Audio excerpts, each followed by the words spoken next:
আসসালামু আলাইকুম। আপনারা তো অনেক ওয়াজ শুনেছেন, কিন্তু আজকের ওয়াজটা একটু অন্য রকমের। সেটা হলো, বর্তমানে কেন্দ্রীয় মোদী সরকার যে নির্মমভাবে শুধুমাত্র মুসলমানদেরকে বিভিন্ন দিক দিয়ে পিছিয়ে রেখেছে এবং মুসলমান সমাজকে বর্তমান কেন্দ্রীয় মোদী সরকার কতটা পেছনে ফেলে রেখেছে, যে আমরা নবীর আদর্শ এবং ধর্ম ভুলে গিয়ে এই জালিম সরকারের বিরুদ্ধে প্রতিবাদ করতে আমাদের সাহস হয় না। তাই এই জাতি আজকে বিভিন্ন জায়গায় লাঞ্ছিত, অপমানিত এবং বঞ্চিত। আমাদেরকে এই নবীর পথ দেখানো পথে চলতে হবে এবং নবীর আদর্শে আদর্শিত হয়ে নিজেদের অধিকার ফিরিয়ে আনতে হবে। আজকে ওয়াজ নসিহত করছেন পীরজাদা আব্বাস সিদ্দিকী আল কোরাইশি ভাইজান। এই আব্বাস সিদ্দিকীর মতো বর্তমান সমাজে খুবই আলেম প্রয়োজন। তাই আপনারা ওয়াজটি স্কিপ না করে শেষ পর্যন্ত শ্রবণ করুন। ও হযরত নবী লূত আলাইহিস সালাম, আমি আল্লাহ ৮০,০০০ লোককে মারব, তার মধ্যে থেকে ৪০,০০০ ভালো, ৪০,০০০ খারাপ। একটা মহামারী দিয়ে আল্লাহ পাক মারবে ৮০,০০০ লোক, তার মধ্যে ৪০,০০০ ভালো, ৪০,০০০ খারাপ। হযরত নবী লূত আলাইহিস সালাম আল্লাহ পাককে বললেন, আল্লাহ অন্যায় করেছে শাস্তি পাবে, ভালো লোকগুলোকে কেন আপনি মারবেন? আমার আল্লাহ পাক জানিয়ে দিলেন, ও হযরত নবী লূত, ভালো লোকগুলো খারাপ লোকের বিরোধী করে না, উপরন্তু তাদের সঙ্গে মিশে। কেন শুনছেন? মার আমরা কেন খাচ্ছি? হয়তো অবশ্যই ইনশাআল্লাহ আমরা ইমানদার, বলুন না ইনশাআল্লাহ, সন্দেহ নাই। তারপরও মার খাচ্ছি কেন? আমরা খারাপ লোকের হয় অন্যায় দিকে চুপ থাকি, আর নাই খারাপ লোকের সঙ্গে মিশি। শুনছেন তো নাকি? কেন আমি প্রথমেই বলেছি, অন্যায়কে রুকার নাম ইসলাম, নাইকে প্রতিষ্ঠিত করার নাম ইসলাম। শুধু নাই প্রতিষ্ঠিত করার নাম ইসলাম নয়, অন্যায় খতম করে নাই প্রতিষ্ঠিত করার নাম ইসলাম। বাবেরা আসুন, আবার ফিরে আসুন, আল্লাহকে ভয় করে, দ্বিতীয় কাউকে ভয় করবেন না, দুনিয়ার লোভ লালসায় পড়ে যাবেন না। আল্লাহ পাক রিজিকের মালিক। সংসারে যদি অভাব হয় আল্লাহ পাকের কাছে চান। মনে রাখবেন, জালিম শাসকদেরই লক্ষণ হলো একটা, মানুষগুলোকে, প্রজাগুলোকে গরিব বানানো। কেন গরিব বানালে গোলাম বানানো সহজ হবে। এ যুবকেরা, তরুণীরা, বাপেরা, এ আমাদেরকে কর্ম না দিয়ে ভাতা দেবে, ভিক্ষা দেবে, এটা আজকে নতুন নয়, যুগে যুগে ছিল। এই মনে রাখবেন, ইসলামের একটা আইন হলো নামাজ পড়া, যেটা ফরজ আইন। আমি বললে আপনি মাপ তা নয়, সবাইকে পড়তে হবে। ঠিক সমান ইসলামের আইন হলো মা বোনেদেরকে পর্দা করা। এই প্রতিটা মা বোনকে পর্দা করার জন্য বলে যাচ্ছি, আপনাদের ঘরও বলতে হবে।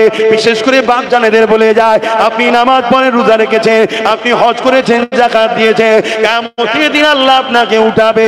নামাজের বেলায় রাইট চিহ্ন, রোজার বেলায় রাইট চিহ্ন, হজের বেলায় কামিয়াবি, সব জায়গাতে আপনি নিখুঁত ভাবে পেরিয়ে গেলেন। এবারে কি জান্নাত চলে যাবে? আল্লাহ বলবে না, যাওয়া হবে না। এবারে বলো, তোমার স্ত্রী পর্দা করেছিল কিনা? ওই জায়গায় যদি আপনি বলেন, আল্লাহ এটা ওকে জিজ্ঞাসা করেন, আমার আল্লাহ বলবে না না না না, ওর অভিভাবক গার্জেন তুমি ছিলে, তুমি কেন কৈফিয়ত দেবে?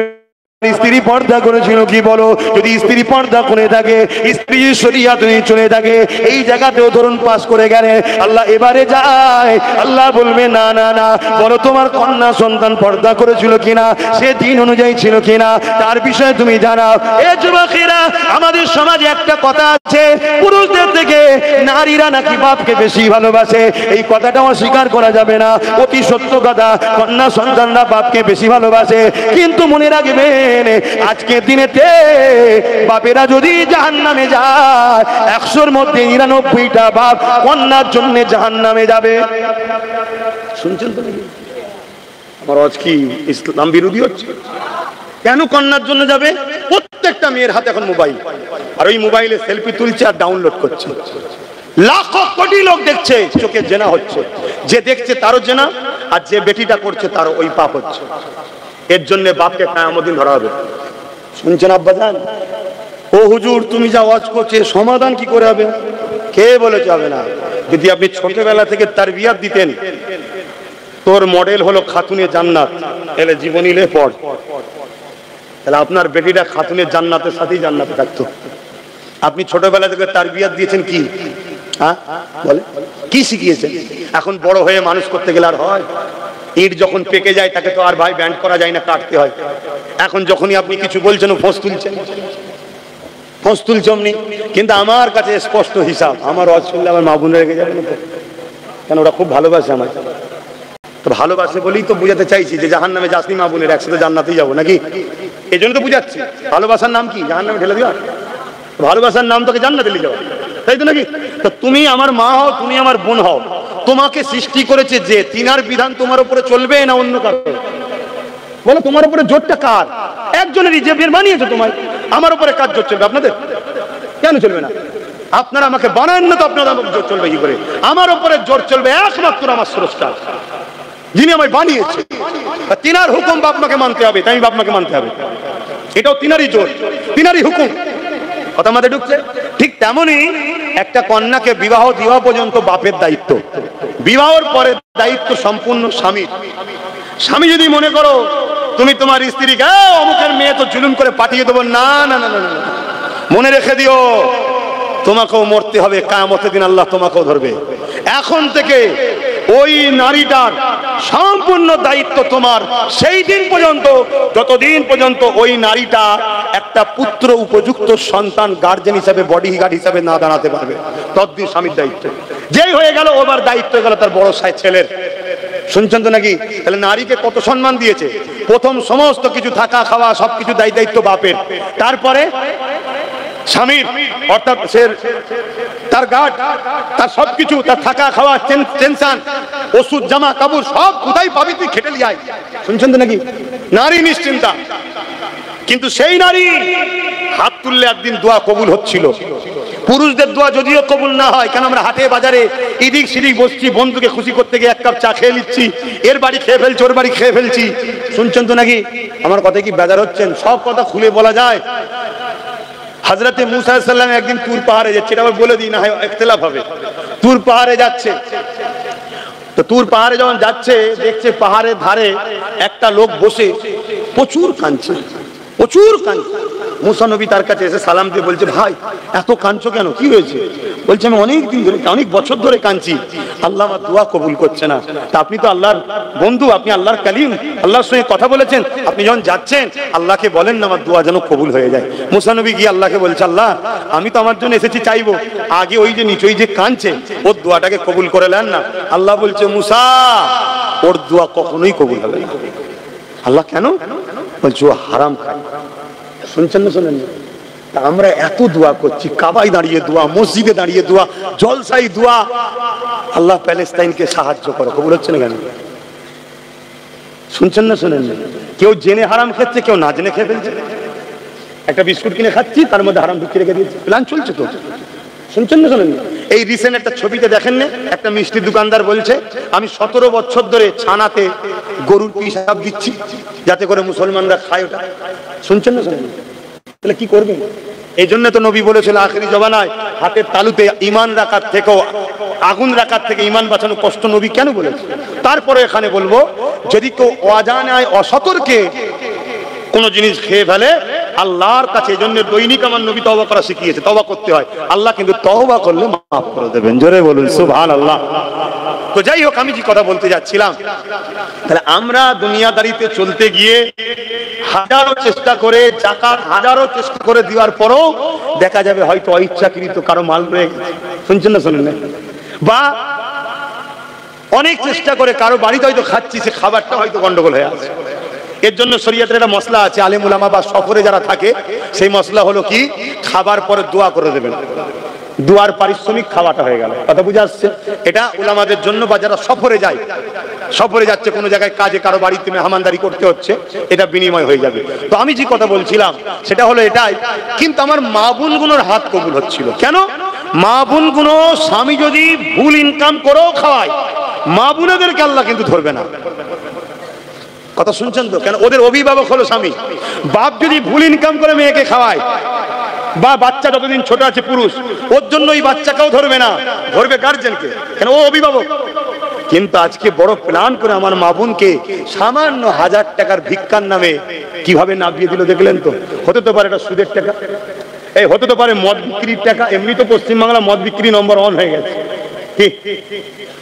হতে তো পারে মাফ করবেন একটা ভাষা বলছি, কিন্তু বুঝাতে গেলে তো বলতে হবে। হতে তো পারে এই টাকাটা ওই পতিতালয়ের মেয়েদের দেহ বিক্রি করা টাকা, যেখানে লাইসেন্স দিয়ে রেখেছে সরকার, জানেন তো নাকি? কথা বলছো না তো, আমার অজ কি ভুল হয়ে গেল নাকি? আমি তো জানিনি বাপ আর কিভাবে ওয়াজ করলে আপনারা খুশি হবেন। আমি তো আপনাদের খুশি করার জন্য এসিনি। আমি তো, যিনি আমাকে এখানে নিয়ে এসে বসিয়েছেন, কে আমার মুখ দিয়ে কথা বার করছে? কে?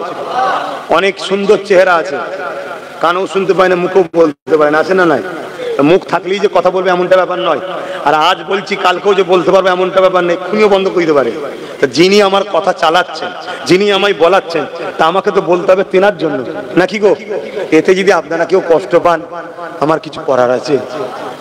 ওই একটু গাল দিয়ে নেবেন, একটু গাল দিয়ে রাগ মিটিয়ে নেবেন।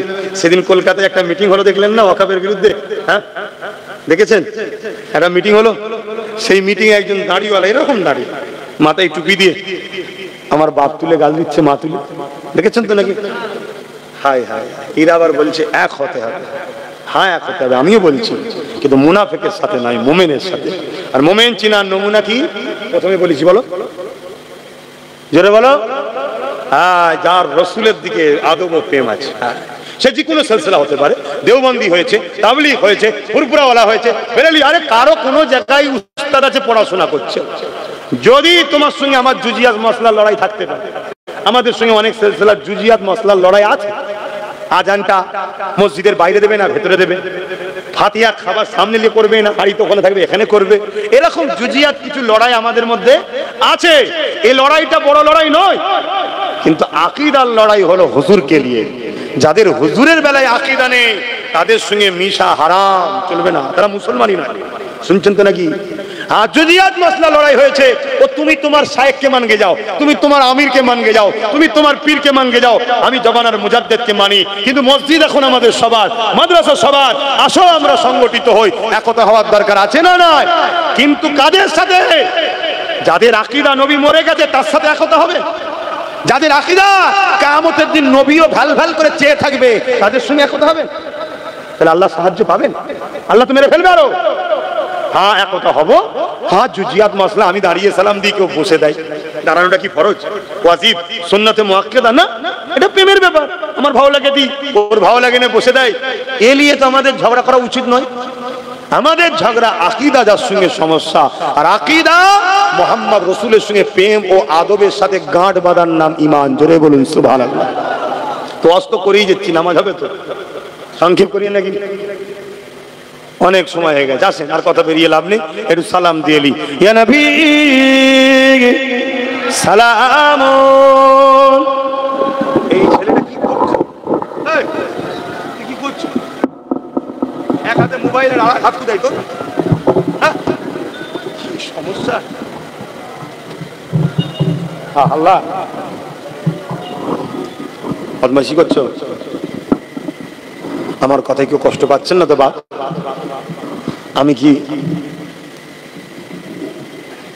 আমার স্বার্থে চিল্লাচ্ছি? আমি তো আমার আল্লাহ ও রসুলের জন্য চিল্লাচ্ছি, আপনাদেরকে বাঁচাবার চেষ্টা করছি। এবারে বাঁচবেন কি বাঁচবেন না ওটা আমার হাতে ক্ষমতা নেই, বাঁচাবার মালিক আল্লাহ। তবে আল্লাহ বলেছেন যে বাঁচতে চায় আমি তাকে বাঁচাবো। এখানে বাঁচা বলে দুনিয়ায় বেঁচে থাকার নাম বলছি না। আরে মরতে তো হবেই রে বাবা। চোর মরে না মরে না, ডাকাত মরে না মরে না, নেতা মন্ত্রী মরে না মরে না, হুজুর মরে না মরে না, মানে ইন্তেকালের কথা বলছি। মৃত্যু তো হবেই, কিন্তু মৃত্যুটা কিরকম হবে? কুকুর ছাগলও তো মরে, তাই তো নাকি? তা মানুষ যদি ওইভাবে মরে, ওই মরণটা কি ভালো? বীরের মতো ইসলামের উপরে থেকে ইজ্জতের সাথে আল্লাহ যেন মরণ দেয়, বল আল্লাহুম্মা আমিন। কি হচ্ছে আজকে সমাজে, এটাকে সামনে রেখে তাই আমি আপনাদেরকে গুটি কত কথা বললাম। আসেন, আমার নূর নবী, দয়ার নবী, হায়াতুল নবী, শাফাআতুল নবী, মেরাজওয়ালা নবী, সব কিছু জাননেওয়ালা নবী। জোরে বলুন সুবহানাল্লাহ। মানেন তো নাকি? হ্যাঁ, কেউ বল লেখাপড়া জানে না, অক্ষর জ্ঞান জানে না, তার সাথে এক হবো? সম্ভব নয় ভাই। আমি মরণকে পছন্দ করি, নবীর দুশ্মনের সঙ্গে বসে ভালো মন্দ খেতেও চাই না। শুনছেন তো? কেন? আমাদের সবকিছুর আগে নবী আমাদের কাছে আপন। আর এই ফায়সালাটা দিয়েছেন কে? স্বয়ং আল্লাহ। আল্লাহ কোরআনে বলছেন, কুল ইন কুনতুম তুহিব্বুনাল্লাহ ফাত্তাবিউনি ইউহিব্বুকুমুল্লাহ ওয়া ইয়াগফিরু লাকুম যুনুবাকুম আল্লাহু গফুরুর রহিম। হাবিব, আপনি বলে দিন যারা আল্লাহকে ভালোবাসে এরা যদি সত্যবাদী হয় আগে যেন আপনার ইত্তেবা করে, আপনাকে অনুসরণ করে। কিন্তু ইত্তেবা অনুসরণ করতে গেলে তার উপরে মহব্বত থাকা দরকার, নাই মানা যায় না। ঠিক তো নাকি গো? ফাত্তাবিউনির মধ্যেই ভালোবাসা লুকিয়ে আছে। ভালোবেসে যেন আপনাকে মেনে নেয়, ভালোবেসে যেন আপনাকে অনুসরণ করে। আল্লাহকে যারা ভালোবাসতে চায়, ভালোবাসে বলে, তাদের কাজ হলো আগে নবীকে ভালোবেসে মেনে নিতে হবে, নবীকে ভালোবেসে ইত্তেবা করতে হবে। তাহলে কি হবে? কি হবে? আল্লাহ বলছে আমি তাদেরকে ভালোবাসবো, জোরে বলুন সুবহানাল্লাহ। আর আমি তাদেরকে ভালোবাসবো, ওয়া আগফিরু লাকুম যুনুবাকুম আল্লাহু গফুরুর রহিম। আমি আল্লাহকে তারা বড় দয়ালু মেহেরবান পাবে, আমি তাদের জীবনের গুনাহ মাফ করে দেবো, জোরে বলুন সুবহানাল্লাহ। আল্লাহ পরীক্ষা নেবে আমাদের, কি গো নেবে না নেবে না? আমাদের পরীক্ষা নিলে কি আমরা অখুশি? তারে বলুন, হযরত আব্বাজান ইব্রাহিম আলাইহিস সালামকে যখন চরকিতে তুলে দেওয়া হয়েছে, এবার ঘুরিয়ে আগুনে ফেলা হবে, কেন হাতে করে লিজে ফেলবে, এত আগুনের তাপ, আগুনের কাছে যেতে পারছে না লোক। এই বিশাল একটা গিরাম নিয়ে যত বড় এলাকায়, এত বড় এলাকায় আগুন জ্বলছে, তার মধ্যে ফেলছে, এত বিশাল আগুন, কাছে যেতে পারছে না, তা চরকি করে ঘুরিয়ে ছুঁড়ে ফেলে দেবে আগুনে। কথা বুঝলেন? এইরকম একটা টাইম, চরকি ঘোরা শুরু হয়েছে, এরকম একটা টাইমে বলো তোমাকে আমাকে যদি কেউ, আমি কোনো হেল্প করব? তুমি আমি তো ভয়েতে কেঁদে ওই রাজাকেই হয়তো বলবো তুই যা বলবি তাই মেনে নেবো, ভাই আমার মারিসনি। হ্যাঁ, এটা ইমানের দুর্বল আমাদের। আর আমাদের আব্বাজান ইব্রাহিম সাল্লামের কাছে জিবরাইল এসে গেছে, এসে বলছে ইব্রাহিম আলাইহিস সালাম আপনি যদি বলেন তাহলে আমি আপনাকে কিছু উপকার করবো, এদেরকে এক্ষুনি শেষ করে দেবো। ইব্রাহিম সাল্লাম বলছিলেন খবরদার এ কথা এখান থেকে চলে যান, ডিস্টার্ব করবেন না। কেন? আল্লাহ ইব্রাহিমের প্রেমের পরীক্ষা নিচ্ছে, জোরে বলুন সুবহানাল্লাহ। আমাকে আগুনে ফেলছে নমরুদ, আল্লাহ কি দেখছে না? আল্লাহ দেখছে না, দেখেনি? তা আজকে আমাদের উপরে এই যে জুলুম হচ্ছে, মসজিদ মাদ্রাসা ধ্বংস করছে কেন্দ্র সরকার, এটা আল্লাহ জানে না? আল্লাহ দেখে না? এটা আমাদের জন্য পরীক্ষা। আর আমরা যে ভুলটা করেছি, এই ভুলের জন্য শাস্তি। কি ভুল? আমাদের ছেলেরা মসজিদে আসে না, এটা চরম একটা অন্যায় করেছি আমরা। এজন্য আজকে সুযোগ পেচ্ছে। ভালো ভালো জায়গা আছে আমাদের, যে সব জায়গা কোটি কোটি টাকা দাম। এই চুচুড়ার যে মসজিদ মাদ্রাসায় তালা মেরে দিয়েছিল, জানেন তো নাকি? ওই জায়গার দাম কত? কয়েক হাজার কোটি টাকা দাম, জানেন না? তালা মেরে দিয়েছিল রাজ্য সরকার। আর ওইখানেই পাশে আরেকটা কবরস্থান আছে 52 বিঘে, যার এক কাটার দাম হয়তো 1-1.5-2 কোটি টাকা দাম আজকের দিনে। এইসব জায়গাগুলোকে নজরে পড়বেন। এমনি তো কেন্দ্রে যে সরকার আছে ও তো হাঙর, সব দেশকে খেয়ে ফেলছে, খাচ্ছে না খায়নি? কথা বলেন। এয়ারপোর্ট বিক্রি করে দিয়েছে, রেল বিক্রি করে দিয়েছে, জানেন না? LIC কে বিক্রি করে দিয়েছে, সব তো বিক্রি করে দিচ্ছে। তো ও তো দেখছে মুসলমানদের এত ভালো ভালো জায়গা রয়েছে, সবাই দখল করে খাচ্ছে, ও মুসলমানরা কিছু বলেনি, তাহলে আমি খেলে সমস্যা কি আছে? আর ও খাই বেশি, ওই জন্য আইন তৈরি করে খেতে যাচ্ছে, একেবারে সব খেলো। শুনছেন তো? তো যাই হোক, আমাদেরকে তওবা করতে হবে, পরিবর্তন হতে হবে, মসজিদগুলোকে আবাদ করুন। এই যুবকেরা, আল্লাহর ঘর চলে যাবে এটা বড় কথা নয়, আল্লাহ এই ঘরের মুখাপেক্ষী নয়, আল্লাহ এই ঘরের দিকে তাকিয়ে নাই। আল্লাহ হাজারো লাখো নতুন ঘর তৈরি করার জন্য লোক তৈরি করে নেবে, জোরে বলুন সুবহানাল্লাহ। জানেন না বাবরি মসজিদে যে প্রথম আঘাত দিয়েছিল, আল্লাহ তাকে মুসলমান বানিয়ে তার হাতে 100 মসজিদ বানিয়ে দিয়েছে। জানেন না? জানেন না? আপনারা জানেন ইউরোপ মহাদেশ, যেমন আমরা এশিয়া মহাদেশ, ইউরোপ দুনিয়া, ইউরোপ মহাদেশ, তাদের সমীক্ষা হচ্ছে আগামী 40-এর মধ্যে পুরো ইউরোপ হবে সংখ্যাগুরু ইসলাম, জোরে বলুন সুবহানাল্লাহ। তাহলে কাদের ছেলে মুসলমান হচ্ছে? তাদের বাপ দাদা কেউ মুসলমান নাই, সব দলে দলে দলে দলে ইমানের কলেমা পড়ে মুহাম্মদ রাসূলের প্রেমিক হয়ে যাচ্ছে। তুমি জানো এই এত পিছনে লাগার পিছনে কারণ কি? হ্যাঁ, এই খবরটাও তুমি লাও, কি হচ্ছে এখানে শুনছো তো নাকি? একটা সমীক্ষায় দেখছিলাম, একটা মিডিয়াতে বাইট দিচ্ছিল, কোন এক বাবার কাছে বাইট লিখছে, কোন এক বাবার কাছে বাইট লিখছে, সে বাইটে 30,000 মুসলমান ইসলাম ত্যাগ করে অন্যদিকে চলে গেছে। কত? 30,000। এই রিসেন্ট একজন গেল না, গেল তো নাকি? এরকম কত ভূত সাজানো আছে, এরা মাঝে মাঝে বেরোবে আর শুধু বলবে ইসলাম ছেড়ে দিলাম। তার কথা বলছেন এর আগে আরো 25 বার বলেছে ইসলাম ছেড়ে দিলাম। কবার গেছিস আর কবার এসছিস? তা বলুন ভাই, পুরো পৃথিবীর লোক যদি ইসলাম ছেড়ে দেয়, আমার আল্লাহ রসুলের অসুবিধা আছে? কোন অসুবিধা নেই তো, যা যেখানে মন যাচ্ছে জানা বাবা। কিন্তু মনে রাখবি মনে রাখবি সৃষ্টিকর্তা যেদিন হিসাব নেবে সেদিন জবাবটা দিতে হবে, ঠিক তো নাকি? 30,000 লোক ইসলাম ছেড়ে নাকি চলে গেছে, সমীক্ষা বলছে। কেমন লোক গেছে জানেন না? ওই যে একটা লোক বললো কোরআনে নাকি 26টা আয়াত ভুল আছে, সুপ্রিম কোর্টে কেস করেছিল, কি রেজবি যেন, জানেন তো নাকি? এই রকম সব 2 নম্বর গুণ, ও গুণ থাকাই কি আর না থাকাই কি।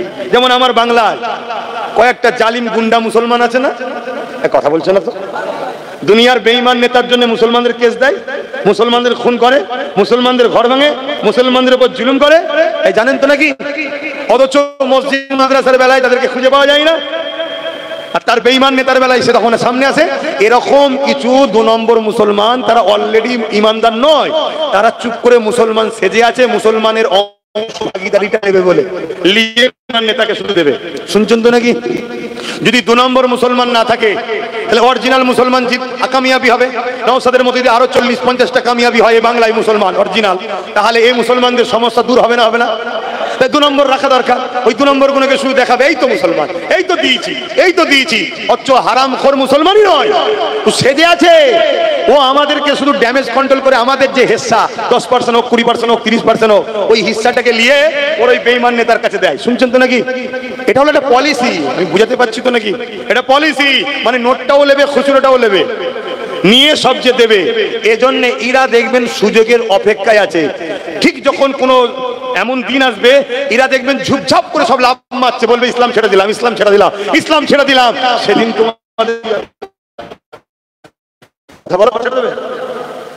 তোমাদের পাশে কে দাঁড়াবে? এজন্য বলি মাথা ঠান্ডা করে কাজ করো, বোঝো। আজকে যদি বুকে হাত দিয়ে বলো নওশাদের মধ্যে আরো 40টা থাকতো, সুপ্রিম কোর্টে আরো 40টা কেস বাড়তো না, কমতো? বাংলা জুড়ে আরো 40টা এরকম চলতো না? কিন্তু আমার কম আপনি সব লেন, আর উনি ঘুমটা দিয়ে ইফতার করে নেন, আর রেড রোডে গিয়ে বলে পুরো ভারতের মুসলমান বিপদে পড়লে আমি আছি তো। আর যখন অন্য রাজ্য থেকে মুসলিম জন্য পিটিয়ে পিটিয়ে খুন করে দিচ্ছে, মারছে, একটা মুখে কথা আছে কেন? কথা বলবেন না কেন? হারে হারে বুঝছেন না, বোঝেন না? যদি বোঝেন শুধরে যান, না আল্লাহ বুঝিয়ে দেবে। এবারে অনেক বুঝিয়েছি, এখন যদি না শুধরান, এবারে ওই আল্লাহ বুঝাবার শুরু হয়েছে। আমি গত 1 বছর 5 মাস হলো আগে বলেছিলাম একটা কথা, আপনারা শুনেছেন কি জানি না, যে একটা দিন আসছে আগামী 3 বছরের মধ্যে তোমাদের চোখ দিয়ে পানি নয় রক্ত বেরোবে। শুনেছিলেন এই কথা? আমি অনেক অজে বলেছিলাম, শুনেছেন কি কেউ? যদি কেউ শুনে থাকেন একটু হাত তুলে সাক্ষী দেন। শুনেছেন তো আপনারা? 1 বছর 5 মাস চলছে, আর 1 বছর 7 মাস আছে। দেখুন আব্বাস সিদ্দিকীর কথা মেলে কি? আমি আবার বলে যাচ্ছি, 1 বছর 7 মাস এর মধ্যেই দেখো না কি ঘটে, শুধু কি ঘটে দেখো না। চোখের সামনে বাপকে বেঁধে বেটির উপর জুলুম হবে, ওপেন। সন্তানকে বেঁধে মা পরিবার বেটিদের উপর জুলুম হবে, কিচ্ছু করতে পারবে না তোমরা, তোমাদের কিচ্ছু করার নেই। তোমাদেরকে কিভাবে ফাঁসানো হবে সেটা শোনো। এই এলাকায় মুসলমান বেশি, একটু ক্ষমতা আছে, পাওয়ার আছে, এখানেই তোমরা তো ছুটে ছুটে পালাবে, ঘরে মাপবে, ওদের ইজ্জত গুলো নষ্ট করবে। এমন কি শোনো, তোমাদের এই কেসের এমন এমন ধারা দেবে, ওইগুলোকে জামিন করতে করতে কারো 5,000, কারো 10,000, তুমি 5,000 10,000 দেখছো। টোটাল মুসলমান এভাবে কেস খেতে লক্ষ কোটি টাকা মুসলমানদের অ্যাসেট নষ্ট হচ্ছে। মুসলমানকে চাকরি দিলাম না, কিছু দিলাম না, তা হচ্ছে মুসলমানকে চাকরি দিলাম না, কিছু দিলাম না, তারপরও এরা ধন দৌলতে ফুলে ফেপে উঠছে, অর্থটাকে শেষ করে। কথা মাথায় ঢুকছো তো নাকি? আমার উপরে রাগ হচ্ছে তো? যদি হয় ভাই গাল পেড়ে নেবেন, পারছে তো নাকি? আর না হয় বলো ওয়াকফ কালা কানুনের বিরুদ্ধে, বিজেপির বিরুদ্ধে, কেন্দ্র সরকারের বিরুদ্ধে 14 এপ্রিল যখন নওশাদ কলকাতায় ডাক দিল, ভাঙড় থেকে যারা আসছিল সবাইকে আটকালো। 1,000-এর উপরে ছেলেদের নামে কেস দিয়েছে এই রাজ্য পুলিশ। কেন দিল? থানা থেকে যত পুরাতন মোটরসাইকেল ছিল সব ধরে না, সব পুরাতন মোটরসাইকেল গুলো কেলিয়েছে, পুড়িয়েছে। পুড়িয়ে বলছে দেখো প্রশাসনের গাড়ি নষ্ট করেছে। আর উনি বক্তব্য দিতে বলে দিল 4 লাখ টাকা। ও মানুষের জীবনের দাম 10 লাখ টাকা, তাই তো আমার তিলক তোমাকে বলেছিস 10 লাখ টাকা দেবো। শুনছেন না? শোনেন না? হ্যাঁ, মনে পড়ছে না? অথচ যেটা গাড়ি সেটা কিন্তু পুরাই নেই, সেটাকে ঠেলে হালকা করে উল্টে দিয়েছে যাতে করে দেখাতে হবে তো নাটকটা সেটিং হবে কি করে, দিয়ে কেস দেয় মুসলমানদের। তাহলে আপনি কি করবেন? আন্দোলন করতে পারবেন না, করলেই কেস। তাহলে আপনি চুপচাপ থাকবেন, আগামী দিন যখন চুপচাপ থাকবেন তাও কেস দেবে। কেন? টাকার যখন দরকার হবে একটা কেস দেবে। শুনছেন না শোনেন? নেই কিচ্ছু নয়। কোথায় সেই ওই পাড়ায় কিছু একটা কেউ চুরি করেছে, তোমার পাড়ায় 100 জনের নামে কেস হয়ে যাবে। তাহলে এসব থেকে বাঁচার উপায় কি বলো? এসব থেকে বাঁচার উপায় কি? রাজ ক্ষমতা দরকার। যদি রাজ ক্ষমতা যদি দরকার না হতো তাহলে আমার রাসূল মক্কা শরীফ থেকে মদিনা শরীফে গিয়ে কেন মদিনায় রাষ্ট্র কায়েম করলো নবী? নবী উম্মতকে তো শিক্ষা দিল যে রাষ্ট্রের ক্ষমতার প্রয়োজন আছে, তাই নবী রাজ ক্ষমতা তৈরি করলেন, 10 বছর রাষ্ট্র চালানো শিখালেন। তাই তোমাদেরকেও বলে যাচ্ছি, একজন পীর সাহেব, পীরজাদা, মাওলানা, ঘরের সন্তান যাই মনে করো, রাজ ক্ষমতা দরকার। ওর হাতে ক্ষমতা তো তোমার ছেলের কি লাভ? ওর হাতে ক্ষমতা তো তোমার কি লাভ? তোমার ক্ষমতা কই? শুনছেন না শোনেন? নে তুমি যতই মনে করো ঘোমটা দিয়ে আসছে, ইফতার করছে আমাদের, না না না না, ইসলামের চরম দুশমন। যেমন কেন্দ্র সরকার ইসলামের চরম দুশমন, রাজ্যে যে সরকার বসে আছে ইসলামের চরম দুশমন। আমি চ্যালেঞ্জের সাথে বলছি, নয় মাদ্রাসা শিক্ষাকে মিটাবার জন্য শিক্ষকগুলোকে বন্ধ করে দিল। এবং শুনে রেখে দাও, মাদ্রাসা বোর্ডের 2024-এর সিলেবাসকে তোলো, সেখান থেকে দেখো কোরআনের অপশনটাই তুলে দিয়েছে, অর্থাৎ কোরআনকে বন্ধ করে দিচ্ছে রাজ্য সরকার। কিন্তু আমার জাত বুঝবে, আমার কম বুঝবে, যদিও নিরীহ লোকগুলো বোঝে। আবার এই গভর্নমেন্ট একদল ভাড়াটিয়া হুজুর নামাবে, বক্তা নামাবে, মৌলী সাহেব নামাবে, তারা নেবে কি বলবে? বাবা ইদিগুলি করতে যেও না, বিজেপি চলে আসবে। ভয় দেখাচ্ছে, ভয় দেখাচ্ছে। শুনছেন না শোনেননি? কিন্তু সরকার পেরে গেছে মৌলী সাহেবদের কথা আর মুসলমানরা লিখছে না। তাই কি করছে জানেন? প্ল্যান মাফিক নিজের দল থেকেই পূর্ব মেদিনীপুরের থেকে তাড়িয়ে দিয়েছে। তুই চল যা, ওখানে গিয়ে দিন রাত মোল্লাদেরকে গাল দে, জিহাদি বল, মেরে তাড়িয়ে দেবো, এমন করে বুলডোজার চালাবো, এই করব। তুই ভয় দেখা মুসলমানকে, ভয় দেখাচ্ছে না, যাতে করে মুসলমান আমার কোলে থাকে। শুনছেন তো নাকি? আমি প্রথমেই বলেছিলাম এই জন্য ভয় আল্লাহকে করতে হবে, অন্য কাউকে করলে হবে না। আচ্ছা বলেন তো ভাই, ফাইসাল্লাহ কার হাতে? আমার হাতে, আপনার হাতে না আল্লাহর হাতে? তাহলে আল্লাহর হাতে যখন ফাইসাল্লাহ, তাহলে আপনি হকটা ছেড়ে দিয়ে এক জালিমকে ভয় করে আরেক জালিমের কোলে উঠবেন? এটা কি মন? এটা কি ঈমান? এরপরও আমি আপনাকে বলে যাব, এরপরও আমি আপনাকে বলবো কি, আমি তো বলছি না যে ওকে পুরো তাড়িয়ে দে। আমি কি বলেছিলাম? আমি বলেছিলাম একটা পায়ালে, অর্থাৎ জব্দ করে রাখ। এই যে দেখছেন না বসেছিলাম, দেখুন 4টে পায়া, 3টে যদি রাজ্য সরকারের থাকতো আর একটা যদি আমাদের থাকতো, তাহলে এই গদিতে বসে আমরা যা বলবো না শুনলে পাটা খুলে নেবো। সরকার পড়ে যাবে না? যাবে না? কথা মাথায় ঢুকছে না? ঢোকে না? ধরুন আমাদের 50, 60, 70, 80টা রয়েছে, বাকিটা রয়েছে, টাচ আপ করলাম, সরকার তৈরি হলো, যা বলবো শুনবি, আর নাই 60-70টা বার করে নেবো। সরকার পড়বে না? পড়বে না? তাহলে নিজেদের হাতে পাওয়ারের দরকার আছে না? না, আমাদেরকে আল্লাহ যা ক্ষমতা দিয়েছে 110টা রাখতে পারি আমরা হাতে, কিন্তু বুঝবে। আর যদিও বোঝে, ওই আমাদের মুসলিম পাড়ায় 2-4টে করে গুন্ডা আছে, আছে না? নাই? এই গুন্ডা আছে, এই গুন্ডাগুলো কোটি কোটি টাকা পায়, গুন্ডাগিরি করে। শুনছেন তো নাকি? গুন্ডাও জব্দ হয়ে যাবে যদি আপনারা এক হতে পারেন। এক যদি হতে পারেন, একবার ঘিরবেন, খাবার খানা টানা করিয়ে ভালো মতো করে খাইয়ে দেবেন। শুনছেন তো নাকি? সব শয়তান ঠান্ডা হয়ে যাবে। আমার কথা বুঝছেন না? বোঝেন না? যদি আজ হাত গুটিয়ে বসে থাকেন যে কি করব, কালকে আরো ভয়ানক দিন আসছে, কালকে আরো ভয়ানক দিন আসছে। আমার তো ভয় হচ্ছে, একটা ভয় আমার দিলের মধ্যে বারবার কুড়ে কুড়ে খাচ্ছে। আমি বলিনি, বলবো আজকে। আমার তো ভয় হচ্ছে যে ইচ্ছা করে পশ্চিম বাংলায় দাঙ্গা লাগানো হচ্ছে যাতে করে রাষ্ট্রপতি শাসন হয়, আর রাষ্ট্রপতি শাসন হলেই তুমি যতই চেষ্টা করো ক্ষমতায় কিন্তু ওরা চলে আসবে। কথা মাথায় ঢুকছে না? ঢোকে না? তাহলে একটা সেটিং থাকে, যেমন কংগ্রেসকে কোনোভাবে তোলা যাচ্ছিল না, কি করে নামাবো, লাস্টে একটা সেকুলার মুখকে দিয়ে কেজরিওয়াল, তাকে দিয়ে প্রথম কংগ্রেসটাকে শেষ করলো। 10 বছরের ডিউটি ছিল, বেরিয়ে যা। সে তো পুরো পৃথিবী থেকেই গায়েব, তার কোনো খবরই নেই আর। ঠিক তেমনই এর সাথে হয়তো কন্ট্যাক্ট একটা আছে, এত বছর থাকবি, বেরিয়ে যাবি, আমাকে এনে দিবি। কেন? কোনো এর আগে যা ছিল আমি তাকে ভালো বলবো না, কিন্তু যাই হোক দাঙ্গা ধর্ম বিভাজনটা কিন্তু করতে দেয়নি। জুলুম করেছে, আমি অস্বীকার করবো না, করেছে।